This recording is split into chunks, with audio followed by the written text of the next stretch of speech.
My name's Professor David Parry, and I'm Dean of the School of IT at Murdoch University.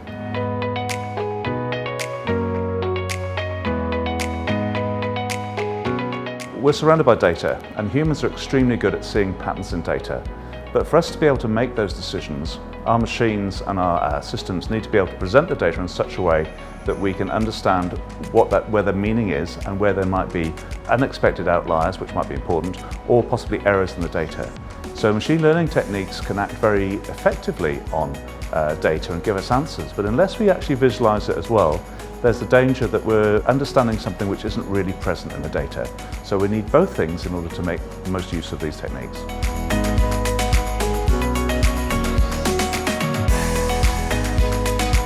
So one of the great things about doing this sort of approach is that when humans look at the data that's coming out of our machine learning algorithm, we can start generating hypotheses. And I think one of the things I like to think of with data science and machine learning is really that it's a hypothesis generating machine, so that it reveals patterns of relationships between data, whether that's previous data, so predicting the future, or whether it's information from different parts of the world or whatever. It actually allows us to generate some hypotheses and then test these hypotheses to see whether there's actually something useful to be learned from looking at the data in that way.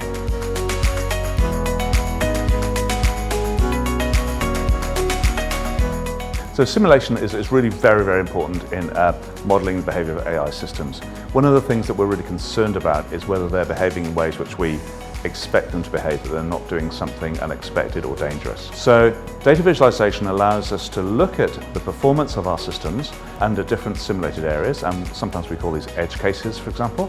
And so that allows us to look at how our AI system is behaving. So are the predictions it's making staying sensible? If we have got autonomous systems, are we guiding our vehicles in a way that isn't suddenly going to be dangerous in a way that's unexpected? These sort of things really allow a combination of the best parts of the human ability to visualize and understand what's going on, and the AI system's ability to use very large amounts of data in order to produce useful behavior. Essentially, what we're always trying to do with any sort of data processing activity is help people make decisions. And so by visualizing both the original data that's been transformed, maybe we've looked at features or something else from the data, and looking at the predictions and the behavior of AI-related tools, then humans can look at those things. Should we follow the guidance of the AI system, but also how reliable that is and how useful it might be in different applications.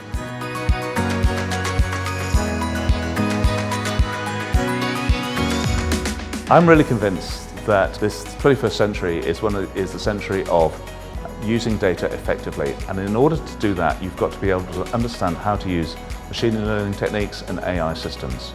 There's a huge market for professionals who are interested and skilled in these areas, and I think by studying in AI and autonomous systems and data science, you're really putting yourself ahead of the market in this area, and I think it's a very bright future for graduates. Thank you for listening, and I hope to see you at Murdoch University.